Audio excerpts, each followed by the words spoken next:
Hallelujah. Kulesi sikhathi samanje ngivumelene ngamukele our mother egameni lika Jesu Mama Shangase all the way from Umthwalombe egameni lika Jesu uphethe umsebenzi wakhona under umpostoli uRasta Shozi. Ngiyacela ke sihlanganise izandla zethu samukele egameni lika Jesu Kristu waseNazaretha. Hallelujah, hallelujah. You can do better than that for our mother egameni lika Jesu Kristu waseNazaretha. Hallelujah, hallelujah, hallelujah, hallelujah, hallelujah. God bless you, Mama.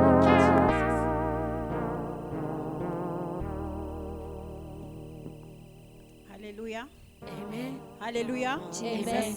Angithathe ithuba aqale ngibonge ithuba engilinikezwe lokuma kule ndawo egameni elihle lenkosi yethu uJesu Kristu. Ngibingelele ubaba wami ubaba uShozi, ngibingelele abazalwane bonke kwelihle igama lenkosi yethu uJesu Kristu. Amen.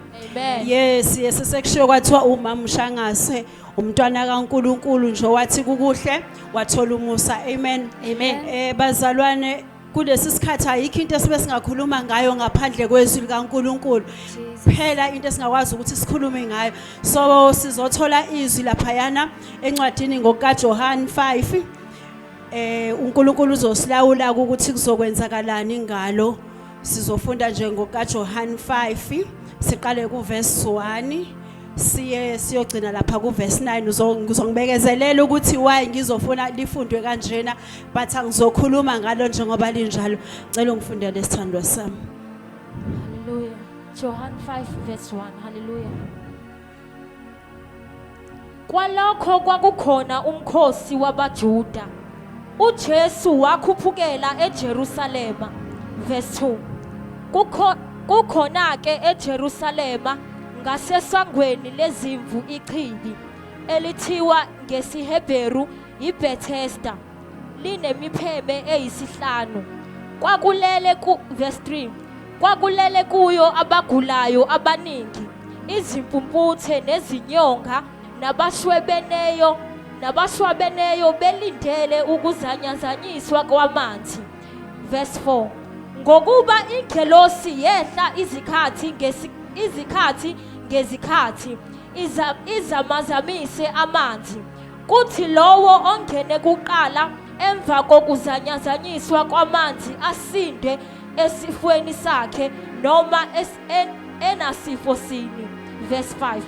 Kwakukhona lapho umuntu othile owayesegule iminyaka engamashumi amathathu nesishiyagalombili. Verse 6. uJesu embona elele, azi ukuthi usenesikhathi eside enjalo, wathi kuye, uyathanda ukusinda na? Verse 7. Ogulayo wamphendula wathi, Nkosi, anginamuntu wokungifaka echibini nxa amanzi ezanyazanyiswa, kuthi ngiseza kwehle omunye phambi kwami. Verse 8. uJesu wathi kuye, sukuma uthabathe uhlaka lwakho uhambe. Verse 9. Wayesephila masinyane lowo muntu, wathabatha uhlaka lwakhe wahamba. Kwakuyisabatha ngalolo suku. Izwi lakho leli uNkulunkulu liyaphila, phinda moya ongcwele ukukhuluma ngalo nangalesi sikhathi kuze kube ngathi siyaqala ukulizwa namanje egameni likaJesu. Amen. Siyabonga, ngiyabonga mntanami, ngiyabonga ngona ngiyahlupha mangabe ngifundelwa ngoba kubuye kuvukele yayinto. Angizoli futhi bengenzela ukuthi yena aqale phezulu ukuze sizoyizwa kahle indaba ukuthi ithini indaba esizokhuluma ngayo namhlanje. Njengoba ngishilo ngathi kulesi sikhathi esibhekene naso ayikho enye into ebesingama ngayo ngaphandle kwelizwi likaNkulunkulu, ngoba izwi likaNkulunkulu ilona elisinikeza ithemba, ilona elisiphilisayo, ilona esithi mangabe izinto sivuka sibuyele kulona. Lana kunendoda ethile, indoda lana makuchazwa kuthiwa indoda ethile isihlalile lapha yana ilindile ukuthi yena ayisinde ngoba izifo zazikhona ziningi kodwa yona kuthiwa nje yaseyihlale iminyaka engamashu almost 38 years ayikwazi ukunyakaza kodwa iyafika la ngasechibini ihlezi iyababona abantu bayasinda iyababona zonke insuku abantu bayafakwa useyaqhamuka uJesu ngelinye ilanga nayo I think ukuthi yayingekho aware yayisabheke lento yokuzanyazanyiswa kwechibi ingilosi eyayiqhamuka phezulu seqhamuka uJesu seyakuyona indoda uyayibuza ukuthi uyathanda ukusinda na indoda iphendula impendulo eqondile iba neexcuse ithi indoda anginamuntu okungifaka echibini nxa amanzi ezanyazanyiswa lento yama excuses into esinayo uma ngabe izinto zethu zenzeka sibe nama excuses njengamanje uyabheka ukuthi abantu bayahamba left and right uyabuka ukuthi into enkulu kakhulu yileyo ukuthi kuthiwa ama-oxygen aphelile esibhedlela abantu bayahamba kodwa manje uJesu le ndoda uma ihleli la ibheke ukuyongena echibini ukuze iphile ibingekho aware ukuthi bingaphila nangezwi hallelujah bingaphila ngezwi ingazange yaze yangena emanzini kwabiza ukuthi uJesu akakhulume izwi phezukwayo ukuze yenze njalo indoda iphile amen amen kwabiza ukuthi uJesu akakhulume izwi ngoba ngezwi singakwazi ukuphila akuve ngaze bengalindelekile ukuthi bengazanga nemanzini le-excuse ayibekayo manje yokuthi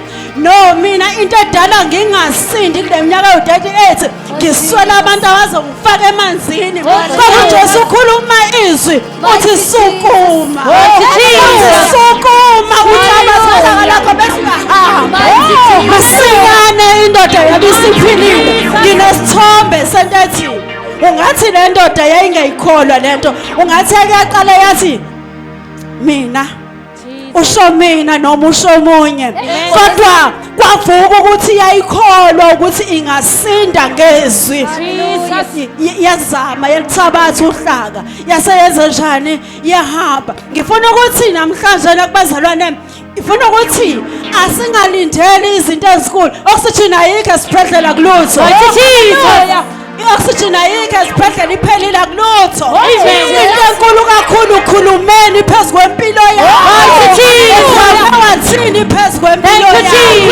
ilento enkulu mazena asikhulume namazwi phezu kwezimpilo zethu ayikho enye into abesingayenza ngaphandle kokukhuluma amazwi phezu kwezimpilo zethu sitshela uNkulunkulu ukuthi nalesi sifo asinawo amandla phezu kwabazalwane sitshela uNkulunkulu ukuthi eyethi imndeni ayizohamba ngalesi sifo izohamba ngecebo lakho ngoba kuthe uNkulunkulu konke kwenzeka ngecebo lakhe akuzoba ukuthi kuphele oxygen kodwa kuzoba ukuthi uNkulunkulu usevumile nale ndoda kwakunjalo uNkulunkulu wayesethe sengifuna usukume ngoba ngifuna ukuzoveza ubukhulu bami haleluya uthi ngizoveza ubukhulu bami qha azoyisho namanje ngisho njalo ithi noma izinto sezinjani izwi lilodwa lingamphilisi umuntu lingamphilisi umuntu lingamphilisi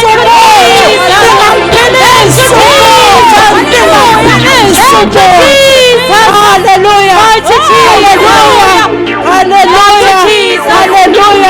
hallelujah hallelujah ngizosho njalo namhlanje ngithi ake sikhohlwe into eziningi mighty Jesus ake sikhohlwe into eziningi amen ake sikhohlwe ukuthi izinumbers thini ake sikhohlwe ukuthi namhlanje kuthiwani kodwa lesihlala ezwini likaNkulunkulu sithi Nkosi uma besingabuyela kuwe oh Jesus konke bekungenzeka mighty Jesus into efunakalayo njengamanje ukuthi ibandla libuyele kuNkulunkulu lithi khuluma phezu kwezimpilo zethu lithi khuluma phezu kwezimpilo zethu